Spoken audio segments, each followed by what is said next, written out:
हमें अक्सर ऐसा लगता है कि हम सोचते हैं, हम समझते हैं, पर क्या ये वाकई सच है? क्या हम सोचते हैं? अगर इसको थोड़ा गहराई से समझने की कोशिश की जाए, तो हमें ये नज़र आएगा कि हम कुछ नहीं सोचते। हम सिर्फ और सिर्फ एक किताब की तरह है, जिसमें कुछ लिखा नहीं हुआ है, जो कि पूरी तरह से खाली है। इसमें जो प्रिंटिंग होती है, वो प्रिंटिंग हमारी खुद की नहीं है, वो सिर्फ और सिर्फ यूनिवर्स से हमने बोरो किया। कैसे?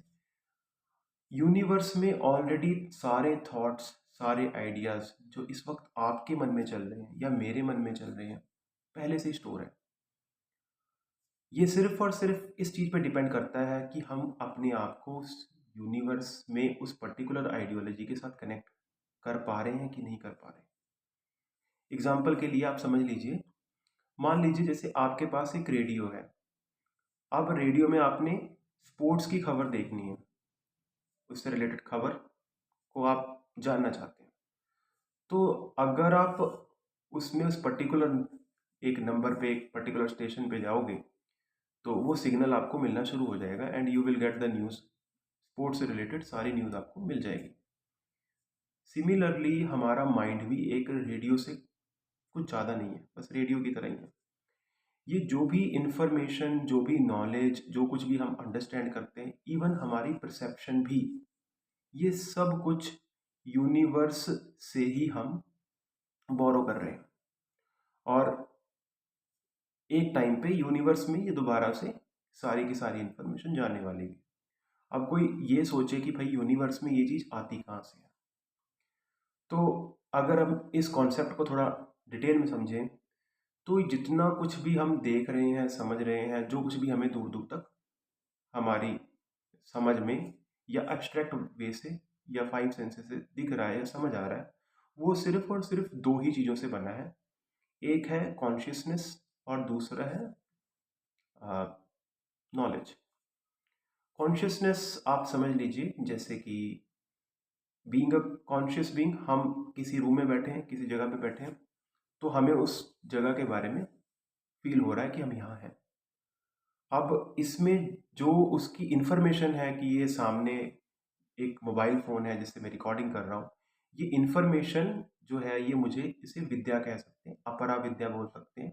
अगर कोई स्पिरिचुअल नॉलेज है तो उसको परा विद्या बोल सकते हैं, जो कि हमें पराशक्ति, आदि शक्ति माता से मिलती है। हमारे पास सिर्फ और सिर्फ कॉन्शियसनेस है, जो कि हम एक ही, अगर हम देखें तो हम एक्चुअल में हम सब एक ही हैं, and that is one consciousness. अब वो वन कॉन्शियसनेस अलग अलग परसेप्शन की वजह से, इल्यूजन की वजह से डिफरेंट एक्सपीरियंसेस कर रही है। पर अगर देखा जाए तो पर्दा तो एक ही है, जिसमें अलग अलग कैरेक्टर्स अपना अपना रोल प्ले कर रहे हैं। उसमें जो एनर्जी है, जो कॉन्शियसनेस है और जो एनर्जी है, वो एक ही काम कर रही है। और वो अलग अलग जगह पे हमें ऐसा, ऐसी इल्यूजन की महसूस हो रहा है, ऐसी परसेप्शन हो रही है कि शायद ये रिफ्लेक्शन डिफरेंट डिफरेंट बीइंग्स की है, ह्यूमन बीइंग्स की। जैसे जैसे हम अपने इनर एक्सपीरियंसेस में जाते हैं, इनवर्ड जर्नी करते हैं, तो हमें ये रियलाइज़ होने लगता है कि एक ही है, जो कि अलग अलग फॉर्म्स में अलग अलग एक्सपीरियंसेस हम ही खुद कर रहे हैं।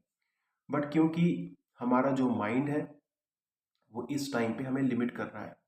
जैसे मेरा माइंड मुझे लिमिट करके इस रूम तक ही लेके आ रहा है, और तो मुझे भी उतनी ही इंफॉर्मेशन मिल पा रही जो कि मेरा माइंड इस लाइफ में एक्सपीरियंस कर रहा है।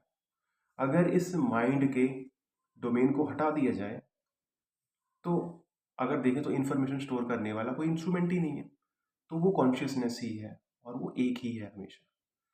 तो अगर आप थोड़ा डेप्थ टॉपिक है, बट अगर आप इसको गहराई से समझिए, तो पूरे यूनिवर्स में सिर्फ एक कॉन्शियसनेस वर्क कर रही है। और ये जो हमें डिफरेंसेस नज़र आ रहे हैं, जो हमें डिफरेंट बीइंग्स नज़र आ रहे हैं, डिफरेंसेस ऑफ ओपिनियन नज़र आ रहे हैं, this is just because of माता पराशक्ति। उन्होंने हमें हमारे खुद के एक लाइफ स्पैन के अकॉर्डिंगली उस तरह की लिमिटेड नॉलेज हमें देकर रखी हुई है। और उसी लिमिटेड नॉलेज से हम लिमिटेड चीज़ें परसीव कर पा रहे हैं due to our limited mind. तो देखें तो हमारे अंदर जो माइंड है, ये माता पराशक्ति का ही आ, एक इंस्ट्रूमेंट मान लीजिए, उनका एक अंश मान लीजिए, और हमारे अंदर जो आत्मा है वो शिव का एक अंश माना जा सकता है। Thank you.